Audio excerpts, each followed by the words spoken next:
Hi everybody, my name is Rhys Barber. I'm one of the audiologists here at Audiology Associates. And my name is Taylor Green, and we got 2 patients in this video, and welcome to day 5 of Wax. 5 of Waxvent. My goodness me, we're 5 days in already. We hope you enjoyed our little musical interlude we did for you earlier, courtesy of Stephen. We used some of his lyrics and went back through and recorded a little bit. We keep saying we're going to do it every year. We did actually manage to do it this year. So thank you very much for providing the lyrics, Stephen. We hope we didn't hurt your ears too much with our amazing singing voices there, guys. Hearing aid sales are going to fly through the roof now. Beautifully fun. So can you put the wax back in? Is it? Just rewind the video. Oh gosh, so yeah, this is my patient to start with. Now you can see we've got this kind of thick, dense, hairy kind of, I'd say it's soft as well, but it's a bit of a tricky consistency. We've looks a bit like dates, that kind of sticky, yeah, but with a little bit more structure to it. Yeah. I'm trying to sort of unstick this plug from the ear canal at the moment. So we've got the standard size on the tube. You can see little bits are slowly drawing into that tube. Now, you might see us popping in and out a few times, because normally you find with a sticky kind of wax, it blocks the tube up quite regularly, which is a bit of a pain.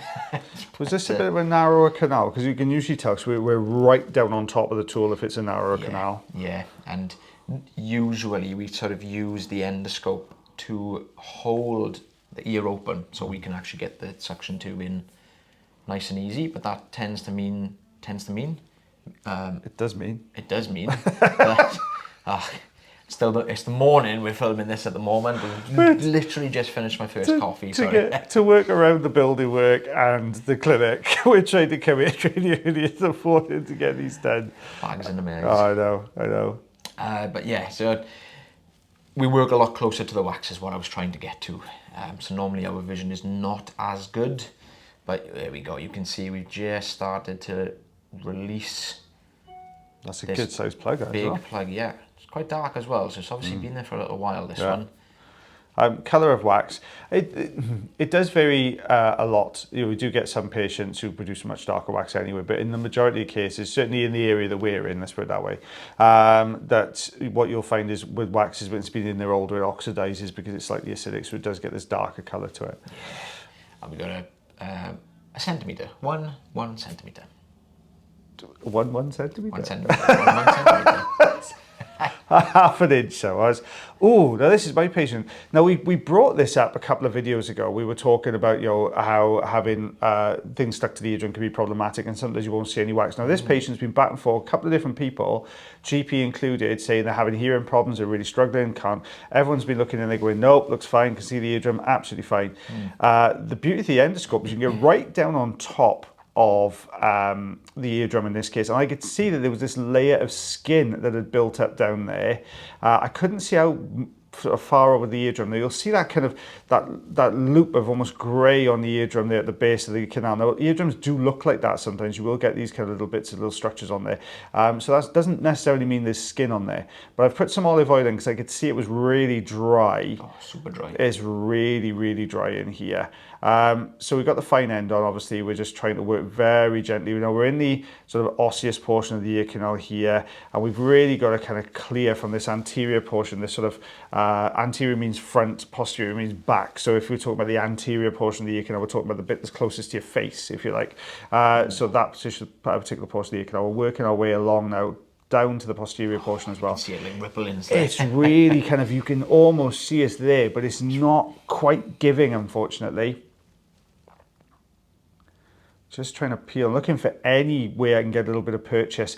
Now we talked in last video or the video before, I can't quite remember, about this osseous portion being very, very sensitive. You know, your skin directly on top of bone, ultra sensitive. So we don't really want to dig in down there or scrape along the skin down there. But patient, in fairness, was lovely, really, really lovely patient. We do get some patients that are just so desperate, they're like, I don't care. Yeah. Like, you might get a little bit of discomfort at some. I don't care. Get it out. Just get it out. Just get it out. But you can see where it's connected. Look, from the base of the canal, it was actually physically connected to the epithelial layer, thank you, on the surface of the eardrum there. So those two were bound together. So if you imagine you've got this kind of bridge from the eardrum down to the osseous portion of the canal there, and it's just not allowing that full range of movement. This is why the patient was experiencing a little bit of reduced hearing, some tinnitus as well in there. God, that's a really tricky one to It's not easy because I can't, it's so dry when you get the grip of the suction, it doesn't want to bind, that grip really doesn't want to hold. No. Oh, I can see it just flicking It just wants to go back to where it was, doesn't it? It doesn't want to come away. It's starting to peel a little bit. Oh yeah, you can see it starting to... Yeah. Yeah, I can see what you mean. But I can't tell how far back. So sometimes what I'll do is I'll drop back and go, okay, well, can we peel a bit further back and it'll peel down to that. But it's difficult to say at the moment where this is connected. It looks like it's in that sort of posterior section. It's really kind of down in that tiny bit of a recess. It's really sort of welded down in there. Yeah. Now I've got this little lift of dry skin. Now I can't lift it forwards.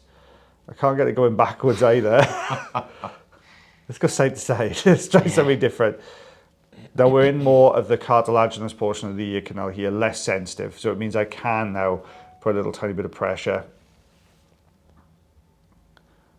So I'm trying to just hook behind that little bit of skin there and see if I can drag it backwards just to get the beginning part of a lift. Ooh, we can see that. Yeah. There, see that like a little carpet moving along the base of the canal? So this is a very, very fine keratin layer. You couldn't even see that. There we are. Watch this now. Watch this. Keep an eye on the eardrum beyond, guys, just so you'll see it peel away off the eardrum as well. It's pretty quick. I did try and slow it down, but watch. Keep watching. Keep watching. Keep watching. There. Look at that starting to peel down the eardrum now. Oh yeah. There you go. See it going off the bottom? Oh wow. And it was very, very easily missed. We're talking, I think it's been back for a few different GPs and really couldn't see any issue. In fairness to the GPs, they use an oroscope, so we get a slightly better view with the endoscope. But look at that peeling away off that eardrum. That was a tricky one to do. That was a tough old one to do. I love peels. I love eardrum peels, but that was a tough old one to do.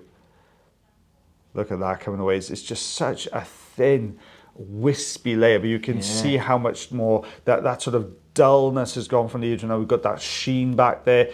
That portion you can see in that bottom right hand corner there. Lots of patients get those kind of issues where you get that kind of line in these little bits. It almost looks like air bubbles behind the eardrum. It's not, but it just gives the eardrum has that sort of a jellyfish. Yeah, like a jellyfish, because you're talking about those radial and circumferential fibers in the central portion of the eardrum that give it its structure. There, you can just see some of those quite prominently through there.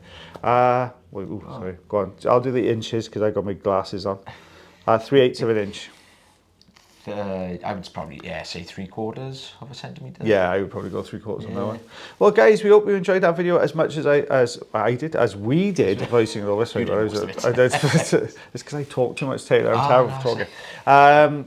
And we hope you enjoyed our little musical interlude we gave you just before we came on tonight. So as always, guys, take care of yourselves. Take care of your ears. And take care of one another. And myself and the lovely Mr. Taylor Green will see you for day 6 of Waxvent. You only get past 10. One of us will have to do 10 and the other one will have to do the odds. Until when we get to 20, I think shoes and socks are going to have to come off. Yeah, toes. Yeah, well, toes. You can't see it, thank God. I got a couple of black toes from running. Oh, all right, okay, I will do mine then. Nice. Right then, guys, we'll see you tomorrow. All the best. Bye. Bye.